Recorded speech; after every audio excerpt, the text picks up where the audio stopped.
Good morning, Facebook. Listen, some of the people have been asking me to fix chocolate gravy that goes on top of biscuits. Well, here's the facts. I had never eaten chocolate gravy. I had never heard of chocolate gravy, and I didn't eat it coming up.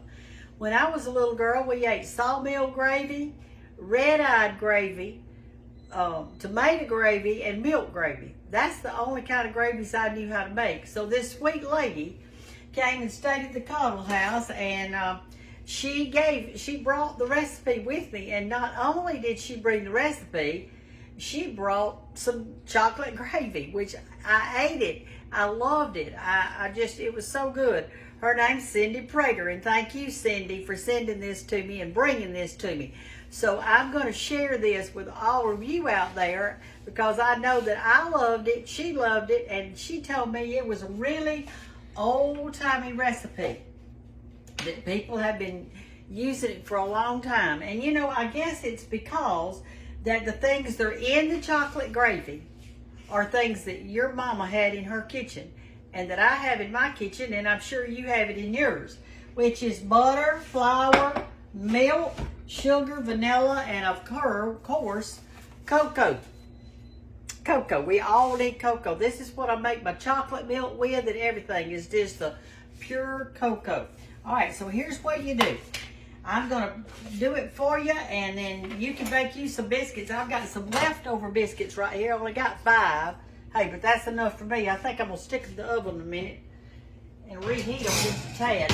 I've got 2 loaves of banana nut bread in the oven right now that I had some more bananas going bad, so I made some more bread. But this time I put walnuts in it instead. If you didn't see that video, it's on Cooking with Brenda Gantt.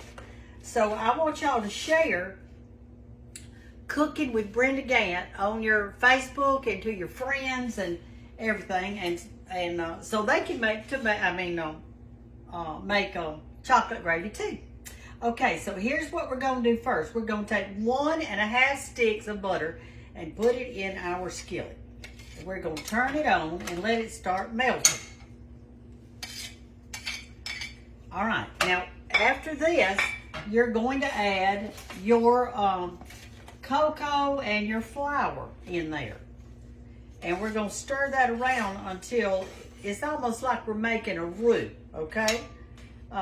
See, it's already beginning to melt. And while it's melting, I want to tell you something.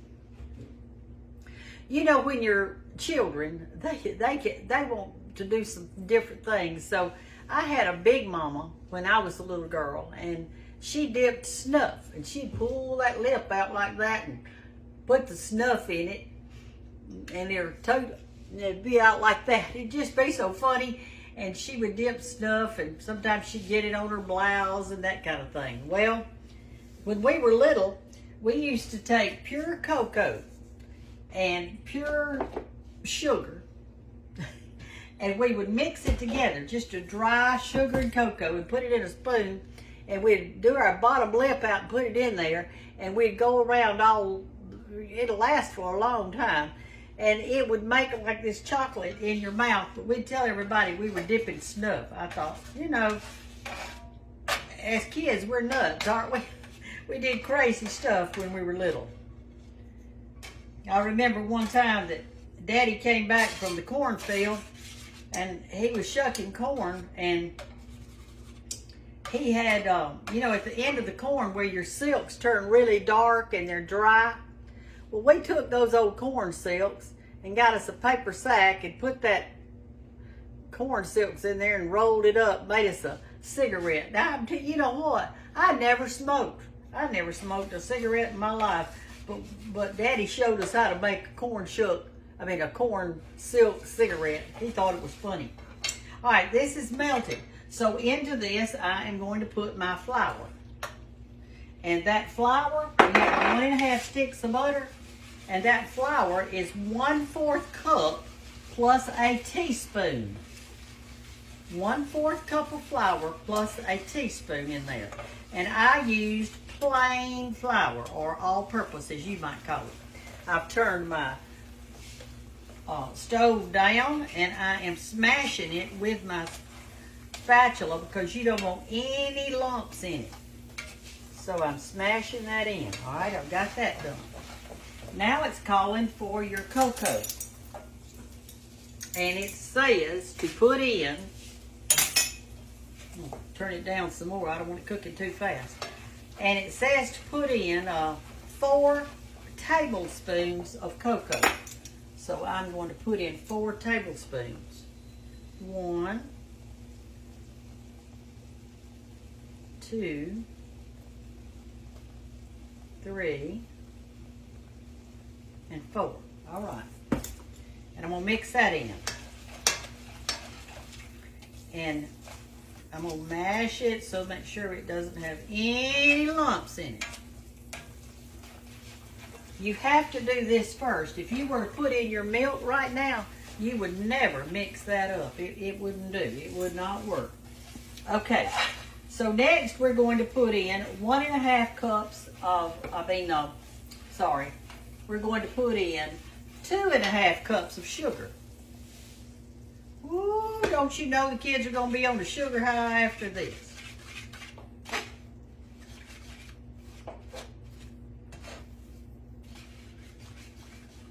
That's why I've turned it down, because it's going to take a minute for it to... Uh-oh, I got some out right there. I need to wipe that off before it cooks on. Wait just a minute, let me get my rag.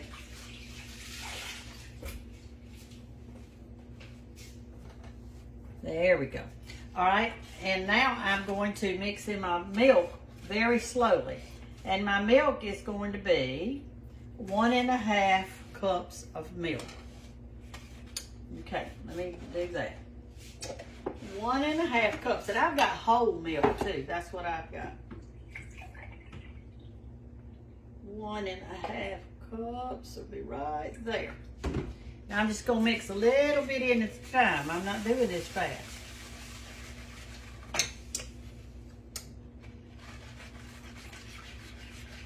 That's to make sure we get all lumps and everything.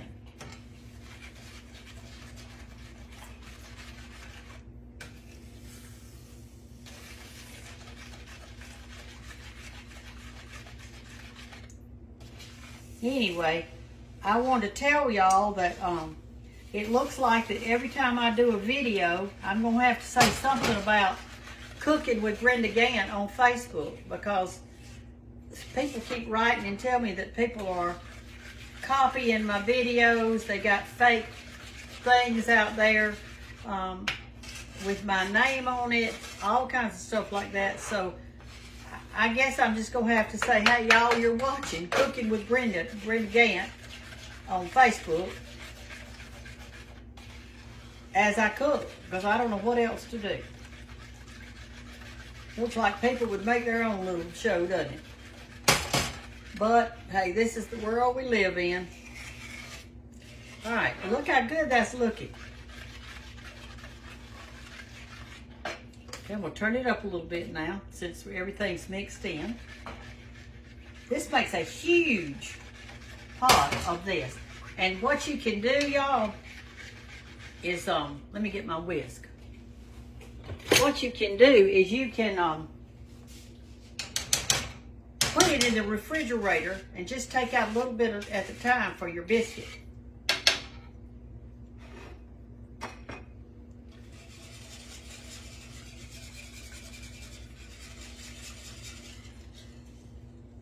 I imagine what you could do too to this, I hadn't thought about it, but you probably could make it a little bit more watery than it is by adding more milk. And when you do that, it would be like chocolate milk. One day I'll show y'all how to make chocolate milk for the children. It's real easy, real easy. All right, I'm going to turn y'all off for a few minutes and let this get hot, and I'm going to cook it until it kind of gets a little bit on the thick side, okay? And then I'll show you how it's going to be. About 2 minutes, and see how it's bubbling really good right now? See how it's thickening up, making more of a gravy look to it? All right, now after it gets to that stage, then you want to add your vanilla. So I'm going to add a teaspoon of vanilla to it.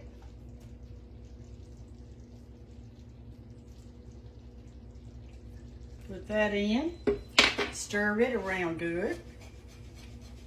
I'm going to get my biscuits out, and I'm going to have me some I keep saying tomato gravy. I'm going to have me some chocolate gravy. I guess the reason I keep saying it is because when I was little, I didn't have this. Now, my mother made us hot chocolate, and she made it from scratch. I mean, you know, she did that, and we had that. We had chocolate everything, but I made chocolate snuff and everything else, but I never had that. All right, so what I'm going to do now is get my biscuits out. I'm fixing to have some. I reheated them because they were leftovers. All right, and I'm going to open them up, and look at this beautiful little knife I've got. And I'll tell you why it's so pretty. It probably ain't even pretty to y'all. But my husband was sitting in the Lazy Boy one time. We were sitting by the fire, and he had a piece of cedar in his hand. And he loved pocket knives, so he had him a pocket knife in his hand. I said, why don't you carve me something? He said, what do you want? I said, anything, whatever you want to carve. So he made this little knife for me out of cedar. And you know, isn't it something in life how one man's junk's another man's treasure? Well, this is a treasure to me. Not because it's valuable. You probably couldn't sell it in a yard sale for a nickel. But to me, it's worth mounds and mounds of money because my sweetheart made it. And that's how life is. You know, Jesus gave his life for me and for you. And some people just chalk it off as nothing. But y'all, that's the most valuable gift I have, is the love of the Lord. It's the most valuable thing to me. Where would I be without him? Who knows? In bad shape, that's where. Because he's my best friend and he's my everything. All right, look at this, y'all. Good old chocolate gravy. Now I'm going to take me some. I'm going to put it on top of my biscuit.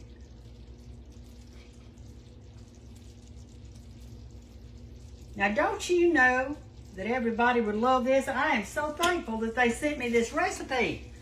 Look at that. Isn't that pretty? I'm going to eat it. But before I do, I'm going to turn this off and I'm going to read it one more time because I want you to get it right. In your pan, you're going to melt the butter. Then you're going to put in the flour and the cocoa, and you're going to stir it till it mixes really good without any knots in it. Then you're going to add your 1.5 cups of sugar. And then start slowly pouring in 1.5 cups of milk. And I used the whole milk. And at the very last, you're going to put in your vanilla. So let me read it to you. 1.5 cups of sugar, 1.5 cups of milk, 1 teaspoon vanilla, 1.5 sticks of butter, 4 tablespoons of cocoa, 1/4 cup plus a teaspoon of flour. And then you have the old-timey chocolate gravy. I was just excited to have a new gravy. I love gravy. All right, I'm going to eat this for my breakfast. And I'll see y'all later. Thanks for watching Cooking with Brenda Gantt. Bye-bye. Okay, my banana nut bread's fixed to come out. This time, instead of putting pecans in it, I put walnuts. And they are ready. See how pretty they look? You do it down like that where you can see them. All right. And what I did is I stuck one of these in a while ago to see about how it was doing. Nothing stuck to it, so that means it's ready. I'm going to take it over here to my chopping block, and I am going to, hopefully we're going to dump them out and let them cool. And that's what we're going to do.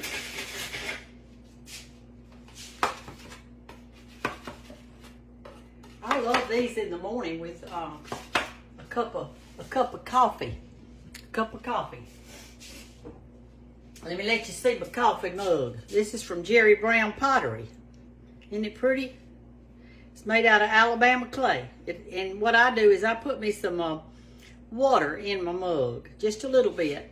And I put the mug in the microwave and turn it on about 2 minutes. Well, that water starts boiling in there, but the whole mug gets hot. And so I have to take it out with a hot pad, and then I pour my coffee in it, because there's one thing I don't like in life is cold coffee. Now, some people do.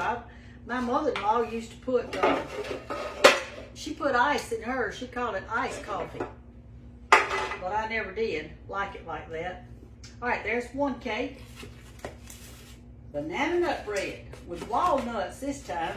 Now, if you didn't see my video on making the banana nut bread, then you need to go back and look under Cooking with Brenda Gantt, and you'll see it. Come over here and look. See how pretty?